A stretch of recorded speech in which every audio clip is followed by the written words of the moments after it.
Alright, looks like everyone's pretty much in here, so we can start. Yay! We're only a few minutes behind. It's alright, it's all good. So, like you can tell, this is the Improve Your Fanfiction panel, or more than just endless kisses and death scenes. I've read a lot of fanfiction. I've actually written a lot too. Some of it is kind of terrible. It's my guilty pleasure, I can say that. But, you know, we can improve it, right? I don't know if you all have heard about, what was it called? Eternal Darkness or something like that? Oh, thought someone knew the title. But, I think it was like My Immortal. It was a Harry Potter fan fiction, and it's been unofficially dubbed the worst fan fiction to ever exist. And my friend made me listen to the audiobook someone did of it for she was trying to do 5 minutes. I'm like, no, 5 seconds is enough. And she's like, oh, come on, it's funny. I'm like, I will throw your phone out of this moving car. And she's like, okay, love you. And I'm like, yeah, you better. So it mine, especially from younger years, is pretty terrible. But I'm like, nothing is as bad as that. Oh my goodness. So, and I came up with, of course, all of this, because come on, we're nerds. We like to write and all that. But we could always improve stuff. Like, I'm a nerd, but I'm also a teacher nerd. So it makes me worse, because I'm like, you spelt these wrong. Sometimes when I'm reading fan fiction, I'm like, you know what? I can get over the bad spelling and stuff like this, because it's a really good story. Other times I'm like, okay, I just had to make my brain figure out what heel and you and all of that is. No, I'm sorry, I can't read it. I can't read it. So, this is all my nerdiness put together. And I promise you, I'm not making fun of your fan fiction. But I am. Very valid. So, before we start off, I told you a little bit about me, but I go by Ian Chaffin, that's my author name, so cool and fancy, but I do love to cosplay and all that. I've been watching anime since I was probably even before I was in school. Toonami was a thing back then, every single weekday, so I watched Sailor Moon and Dragon Ball Z and all that. And then, I probably started cosplaying in middle school, and along with reading manga, so I'm a nerd for life. But right now, I'm trying to actually become a full-time published author, no more part-time jobs or anything like that.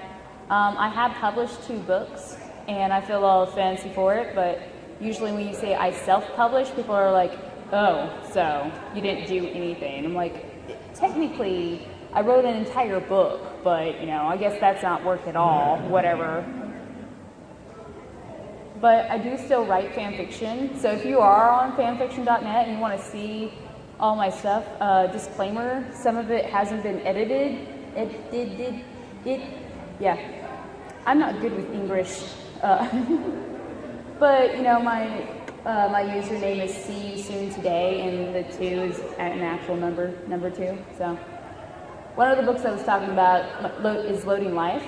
It's my first novel. It's, YA. It's sci-fi fantasy, makes more on the fantasy side. It's actually set in a video game world. Not that, someone comes from our world into a video game, but that the world itself is set up like a video game styled world, so. And I just wrote Parents and Guardians Guide to Anime, Manga, and Cosplay. I know there are a lot of parents out there who are like, what is this? Why is my kid so weird? So I'm trying to explain it to them in, text they'll understand. I actually help my parents take care of 2 of my nephews and my niece, so I understand the parent aspect, but I also understand the nerd aspect. So, and both of these are on sale in the Artist Alley. My booth is on the main event side, close to where P2 and P1 are. So it's if I jumped a little over, my table and all that, I could see the Chick-fil-A.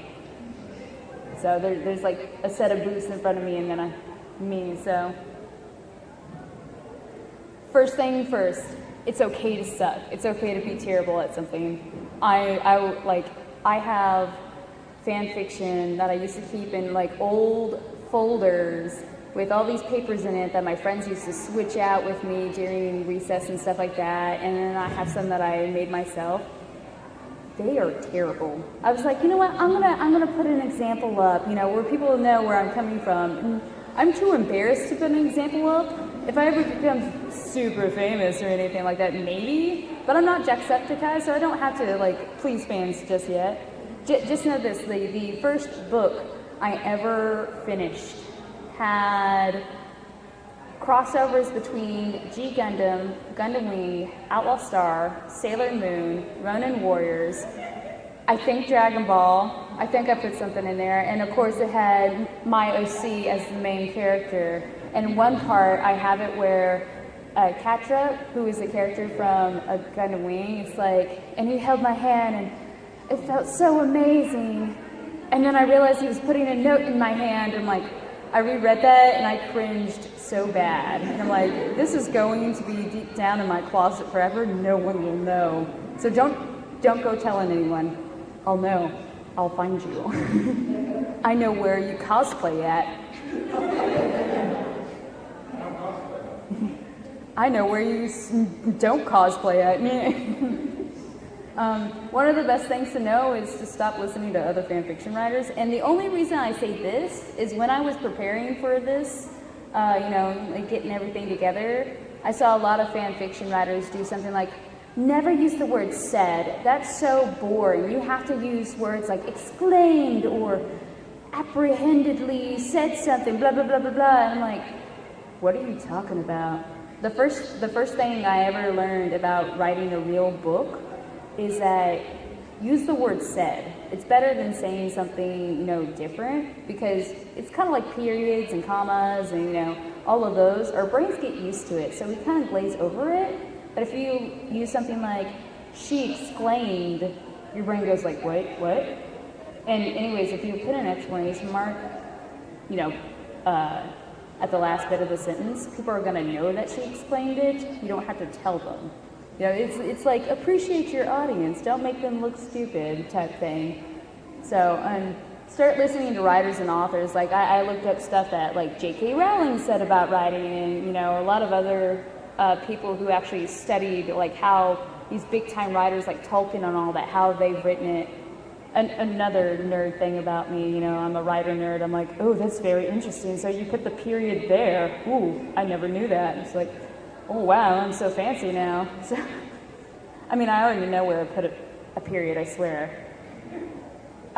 Sometimes I mess up, but that's Word's fault, not mine.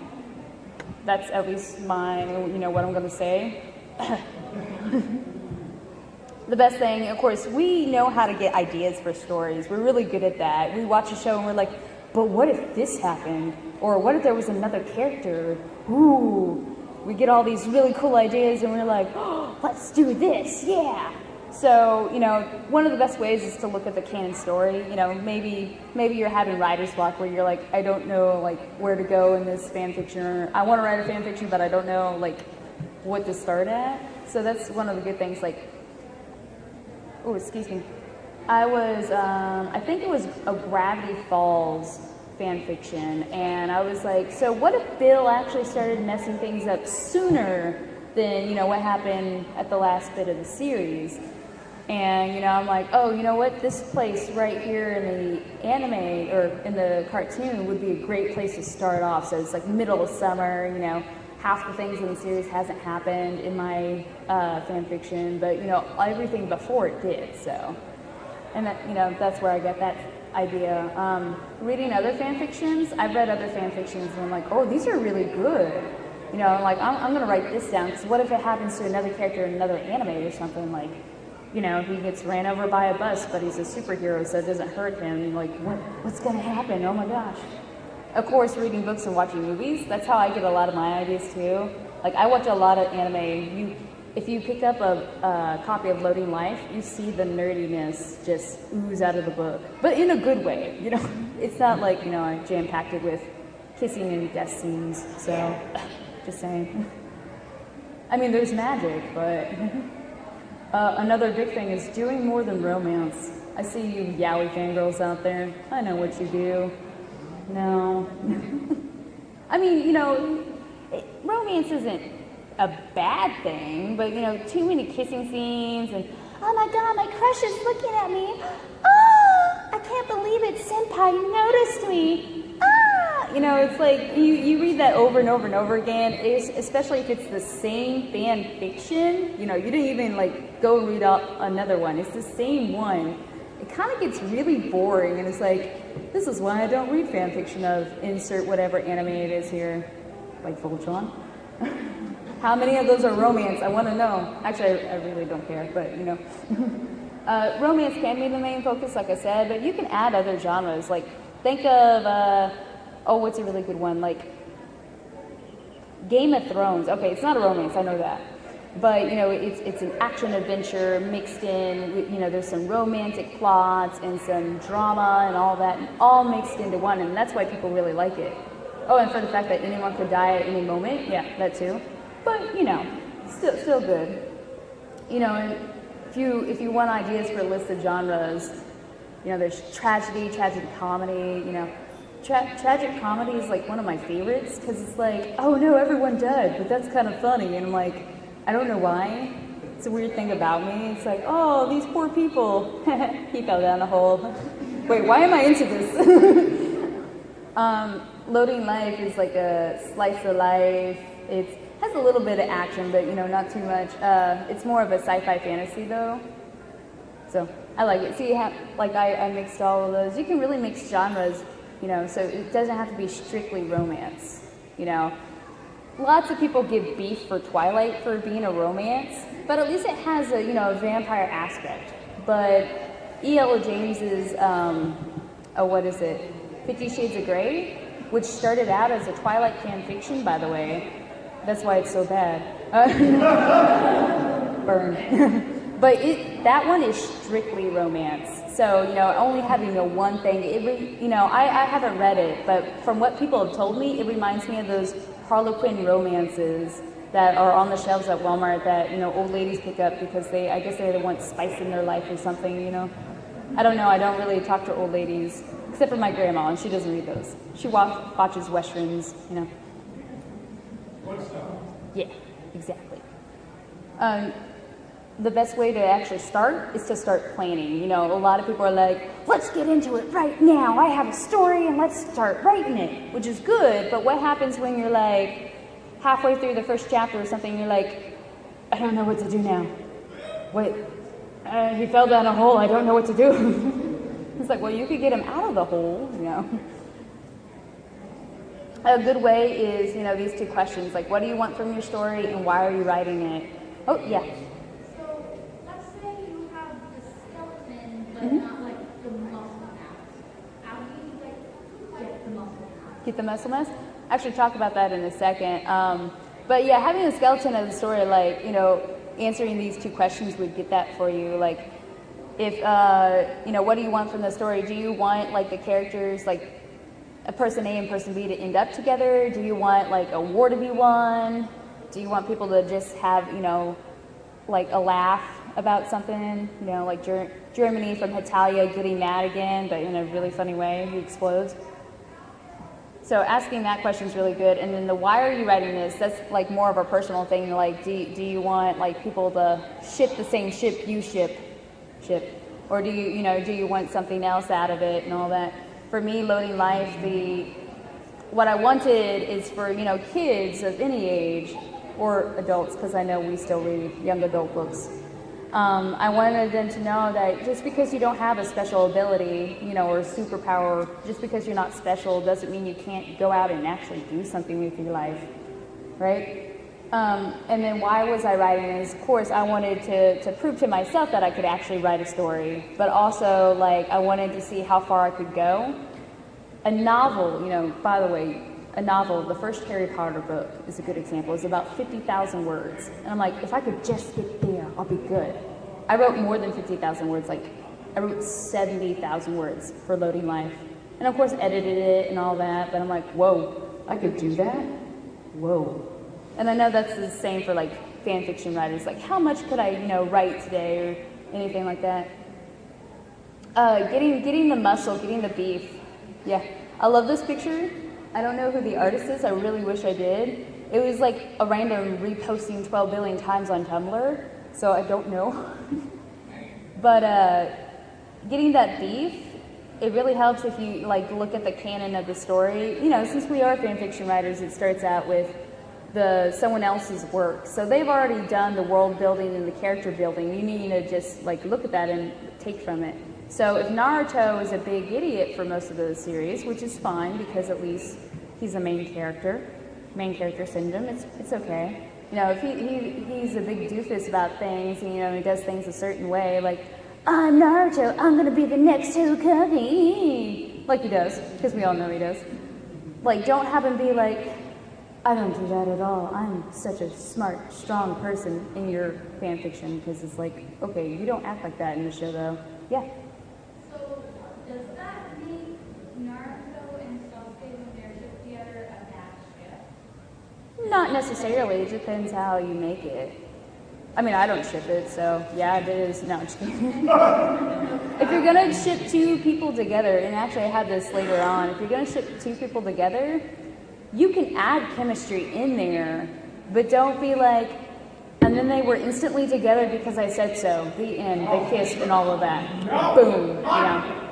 Yeah. You know. You need the conflict. You need rising action and all that. You need it. If they're starting out, if they're not together at the beginning of your fan fiction, actually like put them together, not too fast, but build their relationship over time, and then have them together. Yeah. Something to add to that is look at real life. Yeah. Too, Exactly. and look at how people interact, how real couples interact. It's not all kittens and puppies and rainbows. Right. And even if it is kittens and puppies and rainbows, there's some explosions underneath that. There's Yeah. a lot of fighting, there's a lot of conflict, there's a lot of figuring out communication between the characters. Yeah. Writing a good romance that people actually fall in love with, even for a fan fiction. Because you know what? Even though it's fan fiction, we could still set ourselves to higher standards, right?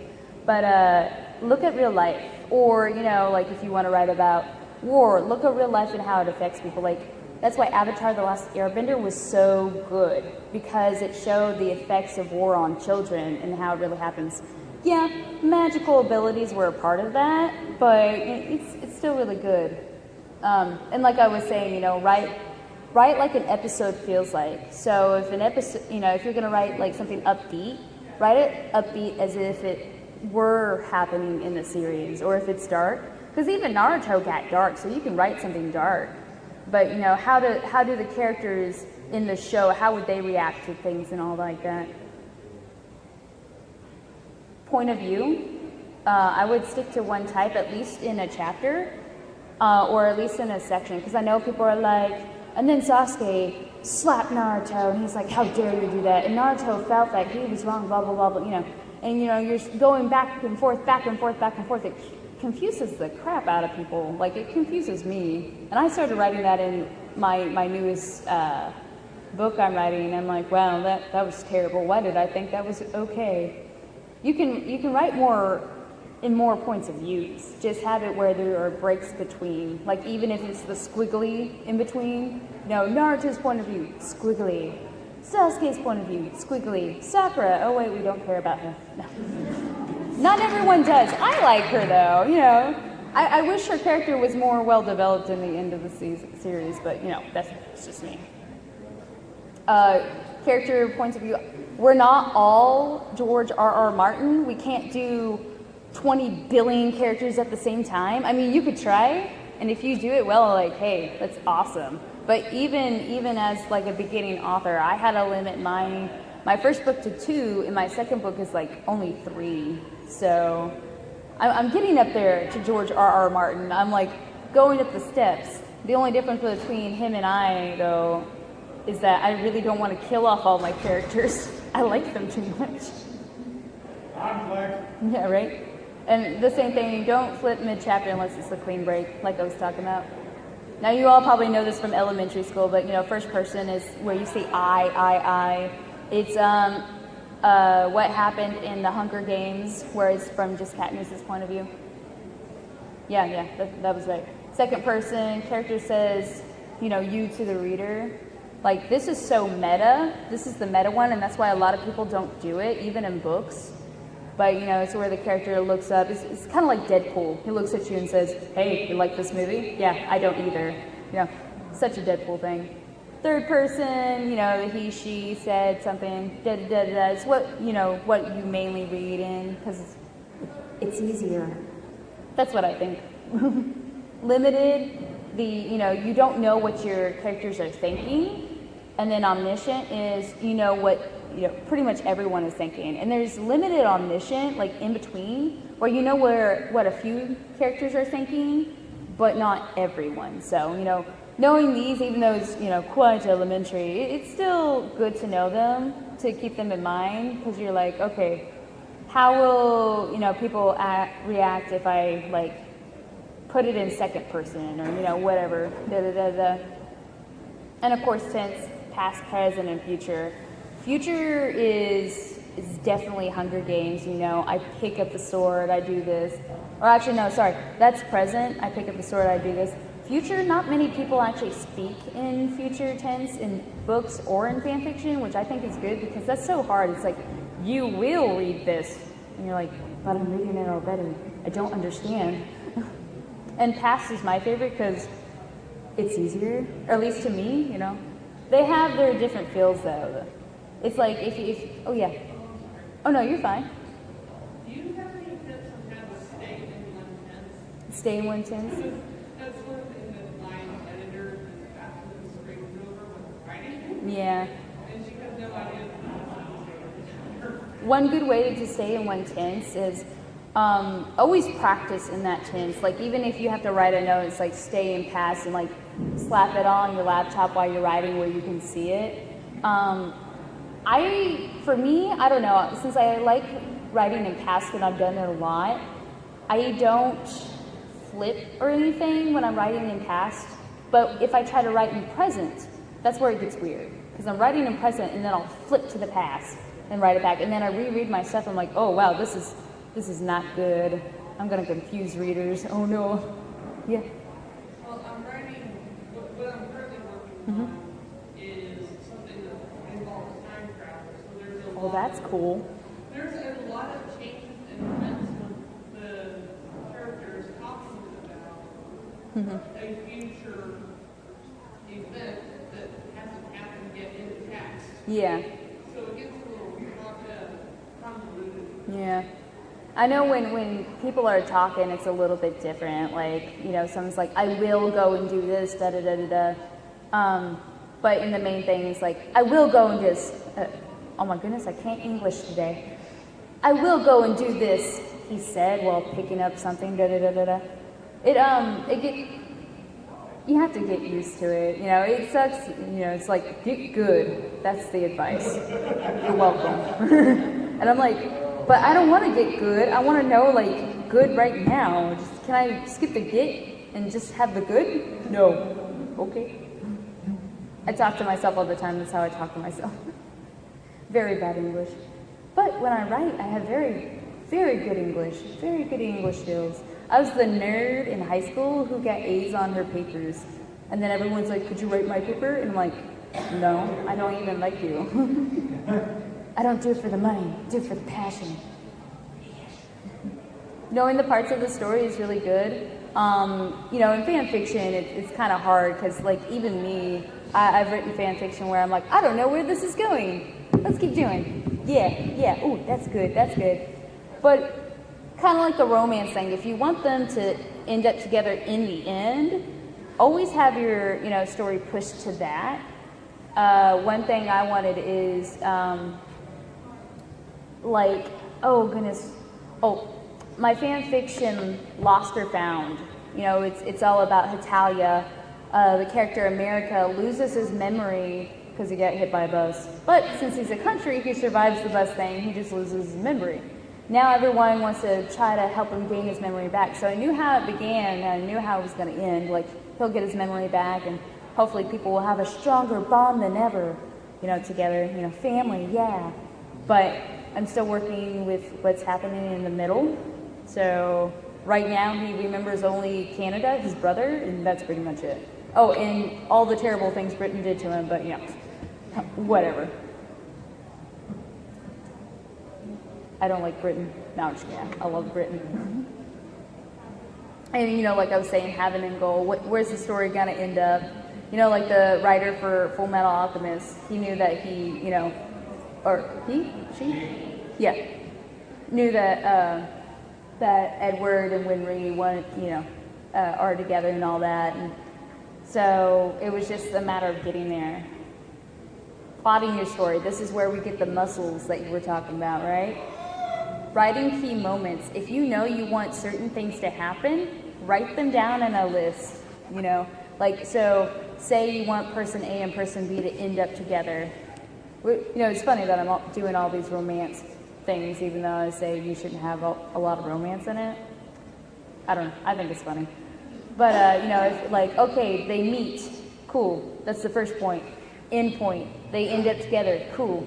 Fill on the other points, they have to, they fight together a lot. They don't like each other, da-da-da-da-da. Next point would probably be but their friends want to hang out together, and they're forcing them to hang out with them because they're but friendship, just do it. And then, something happens, one of them gets mugged on the side of the street, and the other one goes and runs and saves person A's purse, or man satchel, whatever. Or backpack, if you don't want to have a man satchel.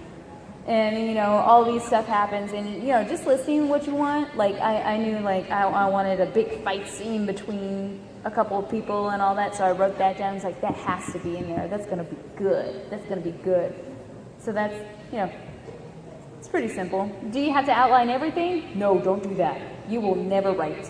Fan fiction or a book, you will never be able to write because, all you're doing is outlining. I know a lot of people who do that, who outline in huge sentences. I'm but you don't have to. You can start writing now if you wanted to. And they're no, I have to get this perfect. And I'm calm down. It's going to be okay. If it's not perfect, that's fine. You're human. If a troll makes fun of you, just remember they're a troll.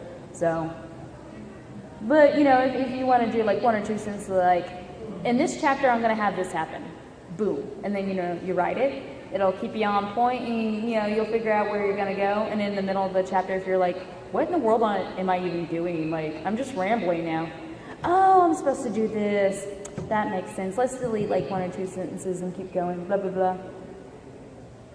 One of the good things. No plot twists.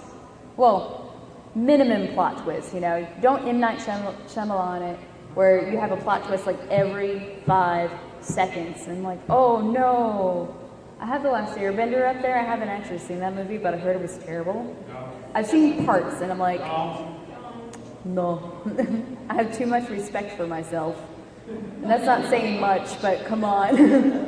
But I have seen stuff The Devil in the Elevator, or whatever it was called. I'm this is the most retarded movie I've ever seen.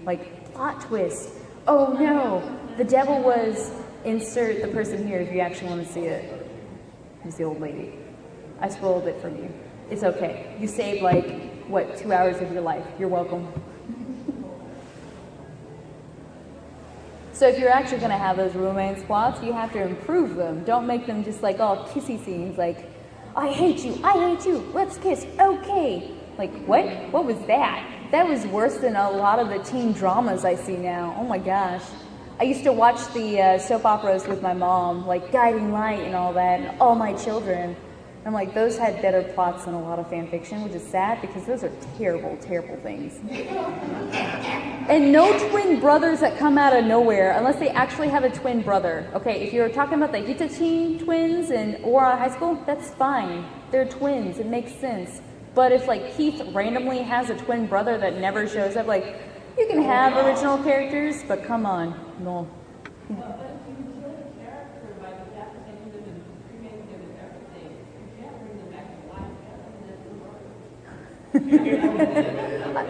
If you wanted to do that, cool. Take it from JoJo. Yeah. I was talking about, the whole plot where it's but we kissed last night and I fell in love with you. And he's no, that was my twin brother. Oh. How was I supposed to know? You guys look exactly alike. Oh, how dare you? Oh, and you're like, oh my gosh, where is this going? But if you want to kill off a character and have his twin brother randomly appear that has his same exact name for no apparent reason, oh, you know, I guess it's fine. Yeah. And if you want, you can establish a romantic relationship at the beginning of your fan fiction. That's fine. But, you know, if it's not canon, I know, at least put a disclaimer in your summary. It's like, disclaimer, these two characters end up together. That's your only warning. You know, I don't necessarily like to watch, I don't like to watch, or like to read yaoi, so I really appreciate it when people are like, yeah, this is a yaoi, by the way. I'm like, oh, thank you, you know. Probably won't read it, but thank you for telling me, where I'm not surprised, like, oh my gosh, what just happened? What are they doing? You know that happens in yaoi. Whatever you're thinking of, perverts. This is a rated G panel, excuse me. But rated G panel. But, you know, you can establish a relationship at the beginning, but if you do, just, you know, build in some reason for it. Like, they didn't just randomly show up. Like, maybe you can even have, like, a flashback of them, like, meeting their first day and all that. And if you're having a relationship at the beginning, you know, maybe cause some trouble, like, oh no, will they break up? Will they not? Or, you know, what if they're preparing for the wedding and everything is going wrong? Girl stuff. I don't know, like, I'm a girl and I'm like, what is this? You watch some of these chick flicks. I'm like, well, I'm not a chicken, so I don't know where you're coming up. Girls act like this? When was this? Oh wait, high school, that's when it was. Prom night. Prom night, exactly. So, like, when you're writing the opposite gender, since you're speaking about that, like, how do you make it actually opposite? That's a really good question. Writing in the opposite gender. I know a lot of people, get hate for being like, you know, especially real authors. Like, you know, authors who have published books and all that, they're like, well, you're a guy, but you're writing in a teenage girl's perspective. This doesn't, you know, sound anything like a teenage girl, or, you know, you're a 40-year-old woman writing in a 12-year-old boy's perspective. This is kind of weird for one, but it's like, da-da-da-da, you know, how do you get used to it? I like to read stuff and to watch stuff that, you know, I already know how it is to be a girl, so seeing it from a guy's perspective is really good. So I like to watch and read stuff that written by men who know how it is to be a boy. What was it? It's The Spook's Apprentice. It's a horror one. I kind of stopped reading because it just got so long. But that was, the boy when he started out was about 12, 13. And so reading from his perspective, how he viewed a girl, like in the first book, he's like this weird looking girl. Because of course, he's 12, 13. He's not into girls right yet. And he's like this weird looking girl and her matted black hair and da-da-da-da-da. And he's like, you know, she's trying to sweet talk him and he kind of falls for it because he's like, I don't know what to do. But in later books, he's more mature, he's 16. In his day and age, you know, where the book is set at, 16 is like the age of a man. So, you know, he's a real man, young man, you know. So you, as you read it, you know, all of his experiences just turn out like he knows to be wary of women who will like try to sweet talk him. But the girl that he met in the first book, he knows that her feelings for him are genuine. You know, she's not just there trying to be like, hey, I'm a witch. Could you let my witch grandma go where she can eat people?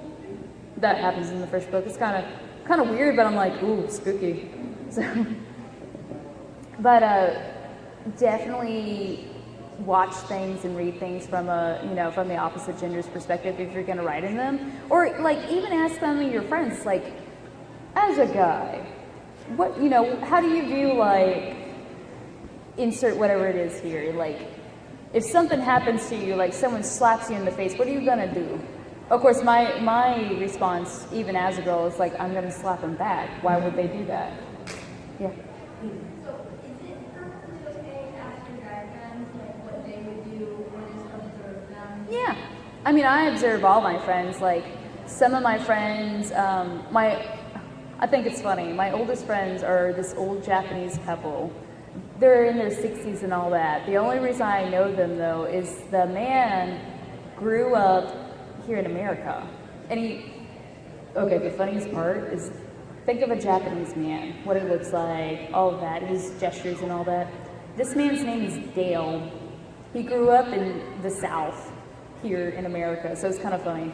But, so I observed them. It's like, how do older people act? Because it's not just like, oh, I'm old. I'm shaking because I'm old. It's not just that. How do they observe? Why do they think kids these days are, just stupid or anything like that? I also observe, I'm one of those weird people who observe everything. So, like, how do the crazy yaoi fangirl act? I mean, I'm pretty sure we all know that one. But how does a girl who's really nervous, who, has maybe like a skin condition, maybe like a lot of zits and all that, how does she act? She's not going to be like, how dare you say that to me, sir? She's probably going to be like, I'm sorry. I'm just going to go over here, And just watch them. Like, don't get out a video camera and be like, it's for research. That might creep out people. I mean, just to creep them out, you might do it, but, for actual research, I wouldn't, It's just like how someone learns to draw, but not from a book. I know a lot of people say, don't learn to draw from a book, learn to improve your drawings from books. The greatest way to learn to draw is by watching people. Like, how does a person sit? Like right now, I see some of you have your legs crossed. Some of you have them, just, sitting on the ground. Some of you are slouched down or, sit upright. Well, I sit upright. But, and stuff like that. So how do people sit? And as an artist, you would draw that out and all that. And as a writer, or as even a fan fiction writer, if you want to improve your fan fiction, you would like watch, like, oh, this is cool. The best thing in fan fiction, watch how the characters, act. You already know Naruto's loud and all that, but what happens when he starts thinking, I have no parents? He usually gets very quiet, and he's like, oh, shut up, blah, blah, blah, blah, and then he gets very quiet, and, he puts his head down. Usually Naruto's head is like this, and he's like, yeah, I'm going to be the next Hokage, at least in the earlier series, but people start talking about the parents, or he sees parents with kids, he starts putting his head down. It's those little weird things that they actually put in the show. And that, of course, that's why it's always good to watch the awesome anime. Not Naruto, but no, the really good anime where they pay attention to this stuff. Like, Miraculous Ladybug is one. I know technically it's French, but I don't care. It's a really good one. I don't care if it's for like 7-year-olds. It's still really good. Has a good story, right? But they put stuff like that, like all the mannerisms a person does. You can watch that. And of course, start writing like we were talking about. You don't have to do super long chapters. You don't have to do super short chapters. But if you want to give your readers a variety, do a little bit of both, One of the things I always hate is like, it's getting good. Oh my God, it ended. That was only 600 words. And you think, well, 600 words is a lot. And he's like, maybe for a short chapter, but not for every single chapter, especially if it's like 23 chapters. You could have squished some of those together. Don't give me this. What I usually do is, write or die, not literally. It's a program online, you can look it up, and you could, if you really don't have time to write, it basically what it does is you set a time limit and you set a word limit, and then you start typing. And if you stop, the screen will grow red, and it'll start flashing and going, and start making really annoying noises. And you're like, no, I have to keep typing.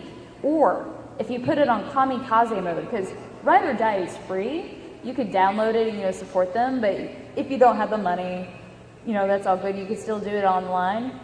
If you put it in kamikaze mode, which is the most evil mode ever, it will start deleting your words.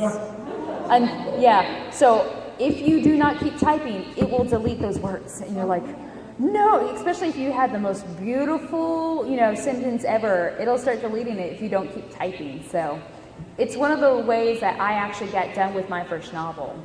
Because I am like, okay, I'm going to do this, I had my little outline, I looked at it, I'm like, cool, and I start typing and all. I didn't do kamikaze mode because I'm not crazy.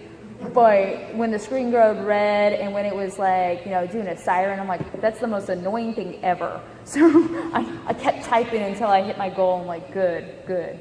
Copy and paste it to Word before it disappears. NaNoWriMo, National Novel Writing Month. It's usually set in November, but you can make your own.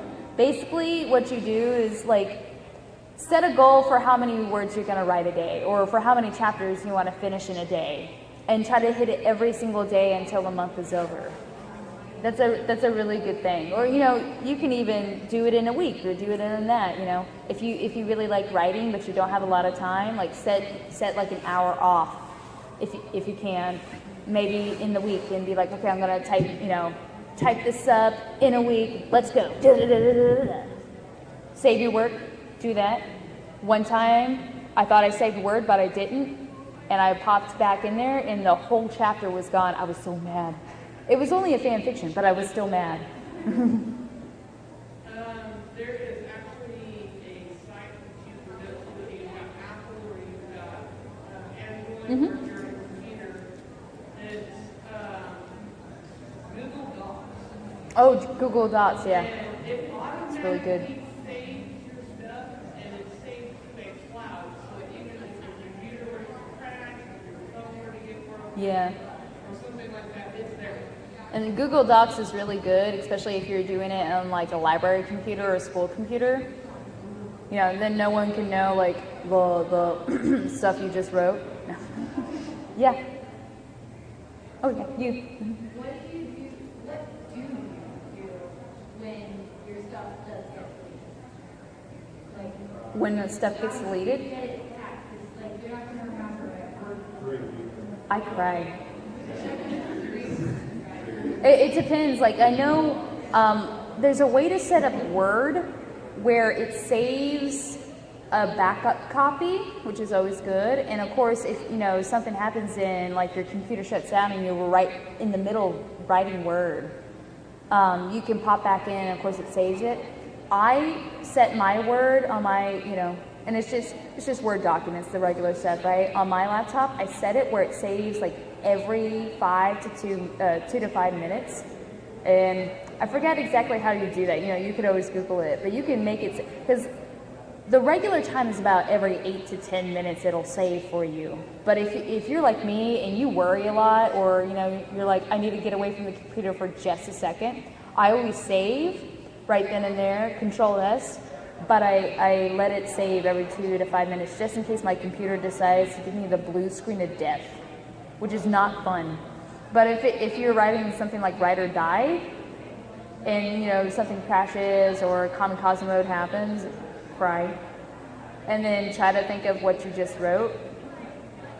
But that's a good reason why there's outlines too. If you have a small outline of what you want to do in that chapter, you're not going to forget too much. Yeah. Have you ever ended up with a better outcome than what you originally had when it doesn't update it? Sort of know what you were doing. Yeah. And then you So a better outcome? Yeah. Especially with Loading Life, I had about I want to say 5 rewrites of that. But there, a couple of times that my words got lost. Of course I cried. But then I'm like, okay, just breathe, go away, drink some soda, come back. I know soda's bad for you, but whatever. And then I would start, I kind of knew the idea of what I wanted. I would start writing, and I'm like, is this good? Let's rewrite a little. That's always where you get your friends to read your stuff before you post it online, too. It's like, hey, friend, you like me, right? I mean, just enough to do, one little thing. Okay, just enough where if I buy you a pizza, you're going to do something for me. Okay, yeah. Could you read this? If it's anything like my friends, I have to bribe them. But, yeah, it can happen where your stuff disappears, but if you can remember it and all that, or at least kind of what you wanted, you could always get something better. And hey, if you have forgotten about the other thing and what you exactly wrote, it's fine. You don't even know if it's better or not, it's fine. Just pretend it's better. Keeping language simple, when I opened, I said always stick with said or asked. It's fine to say those words, Don't be like, how dare you do this, she exclaimed. Oh, how could you say that to me? He exclaimed and all that, and like, oh, look, thesaurus.com is giving me all these cool words to use instead of said. Go look through the first Harry Potter. Go look through, pretty much any published book, except for a few, just a tiny bit of few. But most of them will have said, asked, and it, like I said, like a period, it becomes second nature. Your mind just reads it and all that, and you can get on with the story a lot faster. Yeah. So, would it be okay if you use that as a writing technique, so that when you're wanting to say something really important, you use something like that? Yeah, every now and then, if you wanted to do, I don't like exclaimed. If you like it, you can use it. But if you already put an exclamation point, you don't even have to say, wait. There we go. You don't even have to say anything. You could drop the speaking tag all together, especially if sorry,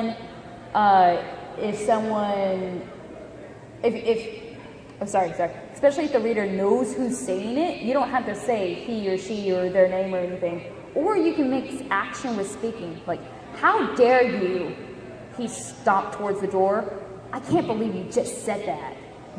He left, That's not the perfect thing, but it's, if you keep saying said over and over again, yeah, it's going to get kind of boring, but that's why you mix it up with, dropping the speaking tag, especially if they already know who's speaking, or, mixing that action with the dialogue. That's what keeps people interested. It's like, ooh, this is fancy. Yeah. Mm-hmm.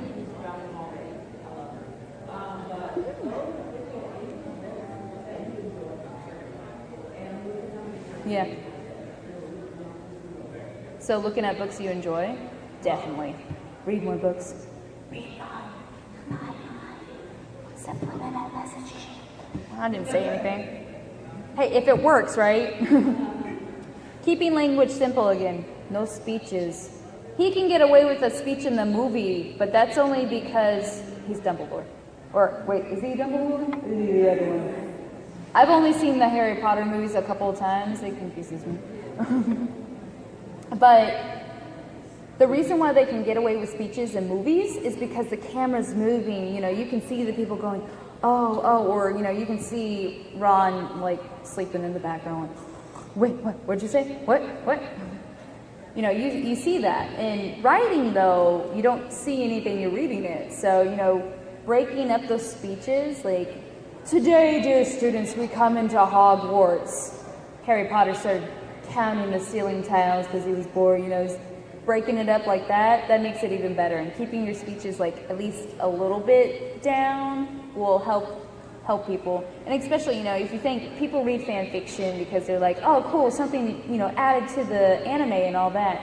But if you do long speeches and if you don't indent starting a new chapter. I know some people don't do it. I used to not do it. I have these huge blocks, and of course, once I realized oh, that's stupid to do, I went back and fixed a lot of them and all that. One of my friends, she wanted me to read just a fiction story she started writing, and I'm like, this is cool. She can't waste a lot of paper, so that's why hers was in huge blocks of text, but I'm also like, wait, I looked away for just a second. Where was I? Oh, I had to find it. Oh no. That's just that's a plus right there. Indent, please. Yeah. Oh yeah, no problem.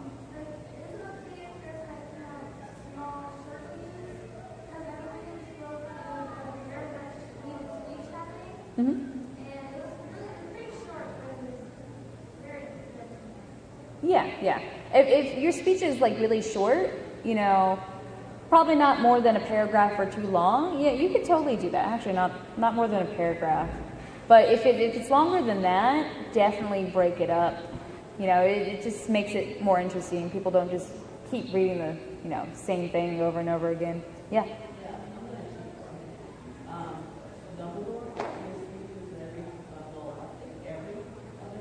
I think he does every.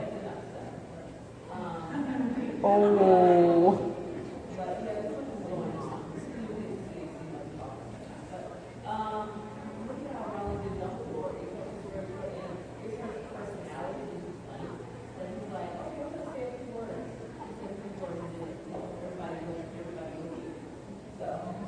So add in some perkiness and all that of the character. Don't just have them drone on like your principal did in 4th grade when he was giving a speech about how everyone. See how boring that is? Oh my god, it was boring to actually say that. Oh, yeah. No, you're fine. But, so you know how you said about like if you're just seeing a person give a speech with the person that you're seeing through is like the person giving the speech. So instead, Ooh, that's a good question. Like all of the expressions around them. Yeah. And like they're talking and they're seeing the reactions of the people around them. Yeah, what you can do is like if you're like in the view of the person giving the speech. Like for me, like if I was writing about this experience, I could be like, saying some words, blah blah blah blah blah. Sorry, brain fart. And then I had a brain fart. But it's speech, and then maybe, you go off into their thought for a second. It's like, he could feel the blood rushing to his head. He hated, speaking in front of people. And then more speech, blah, blah, blah, blah, blah. And then he's like, he could feel like his mouth getting drier and he was just trying to gulp down, whatever saliva he could to blah, blah. I'm sorry. I'm no good at like on the spot things. This is why I suck at improv. But I'm a writer. I don't have to do improv. But yeah, doing something like that, breaking it up a little bit. And, especially if it's omniscient, where you get to see inside the person's head a lot better, that's always good. Like, tell the people, like, how he's feeling or, like, what he's doing. Like, is he twiddling his, thumbs together? Is he like, oh, wait, can't do that. I have to be,